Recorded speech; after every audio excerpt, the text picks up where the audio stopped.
According to the BBC's early years guidance, parents should examine their attitudes on race if their toddler only has white friends.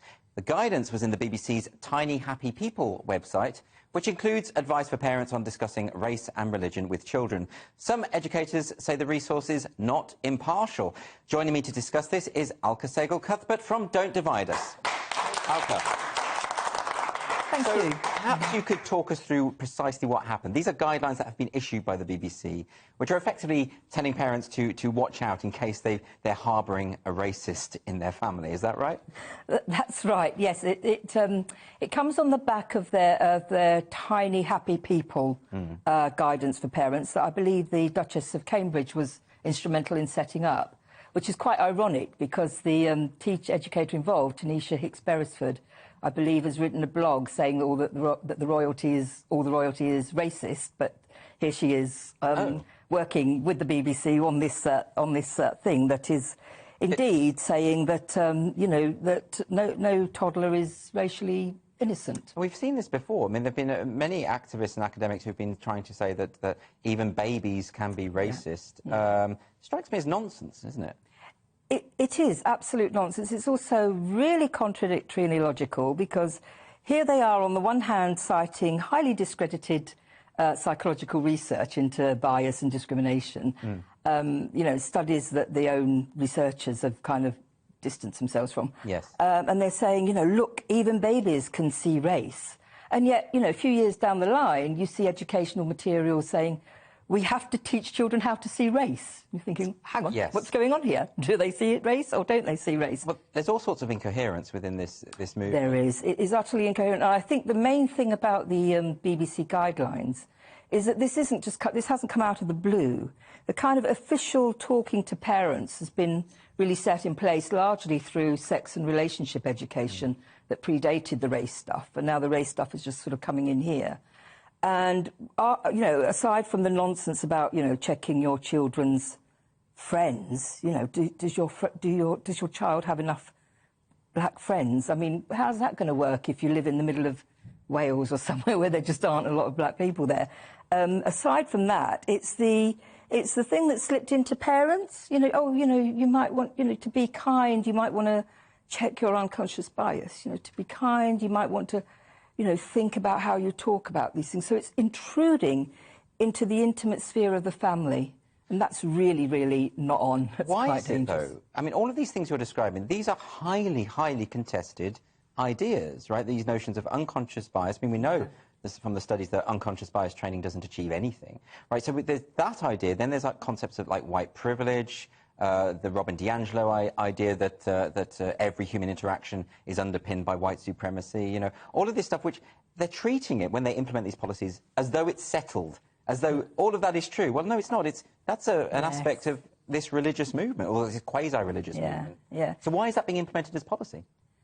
Well, I think it's, I mean, it's interesting. You say it doesn't achieve anything. It doesn't achieve anything in terms of its stated aims of, you know, trying to sort of create wholesale social progress. It does achieve quite a lot in terms of informal inhibitions, informal kind of gaslighting, informal people.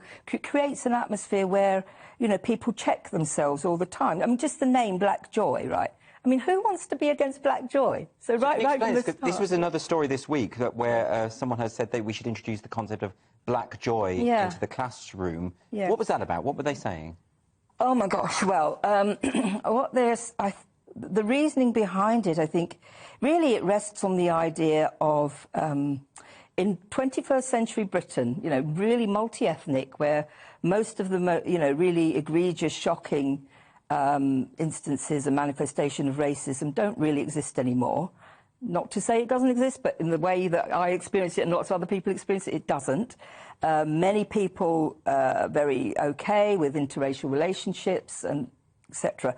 In this context, they're saying that non-white children have to, it's almost like have to have a legacy, a racial legacy, that you know, either from the past they suffer, and to compensate from this, they have to have the racial opposite of racial joy, i.e. Black Joy, which is really stupid because It's stupid for it's stupid and wrong for two reasons. Sort of ethically, it's forcing that burden of representation on non-white people. Yes. And it's assuming that somehow we lack the imagination and the intellectual wherewithal to be excited and enjoy education as it is. I mean, if you have good curricula and you have good teachers, a teacher will bring joy to the whole class, and not just joy as it happens, because education means frustration and anger and disappointment as well. So it's not like a kind of massive therapy feel-good session.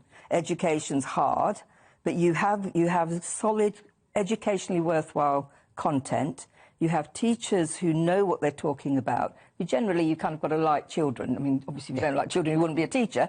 I don't know. I know some teachers. Well, you would hope so. You would hope so. And also, teachers need a little bit. They need a bit of freedom to try out different things. But they're going to lose that freedom if they don't speak out against this, because they're going to lose parents' trusts.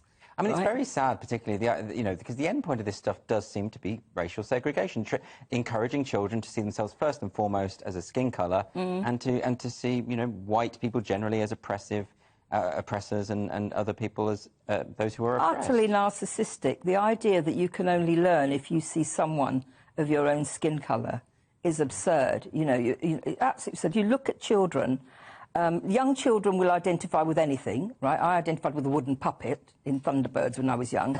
As you get older, you know, you begin to get socialised more. And your imagination kind of does shrink a bit because you're thinking about the world outside. And then you can argue there's a case for reviewing the curriculum, looking at it, improving it to make it not more representative of the yellow person there, the brown person there, the mid-brown or the black person there, but to actually make it more truthful. Yeah, sure. You know, and that is what I hope the government is going to do, and I hope it keeps its nerve on this. There's a grain of truth with the decolonisation idea, which insofar as there are some writers and artists and voices who were pushed out unfairly, and it's fine to redress that, but that's not what we're talking about here. That is absolutely not what we are not talking about here. That is a perfectly respectable and legitimate intellectual educational task. Yeah. That is not what is happening. No. That really is not what is happening. And you can see that it's not what's happening, because when they say, oh, we're going to include writers of, you know, going to include more writers of colour, we're going to have the GCSEs now include 25% more writers who are not white, and you look at what they're... You know, what you find, this is meant to be enriching, right, and expanding the imaginative content of education. And what it's actually doing is just introducing a set range of authors. You look at most of the lists, and it's the same writers all the time. And it's not just their skin colour that's important. It's the fact that they all espouse this version of racism and anti-racism. Yes. You know, you don't get the different voices there. You know, there are... No, it's not diverse. No, it's not. It actually reduces diversity. It actually pushes towards a real conformity. And you're part of Don't Divide Us, of course. And would you like to tell us a bit about what Don't Divide Us is trying to do in this current climate?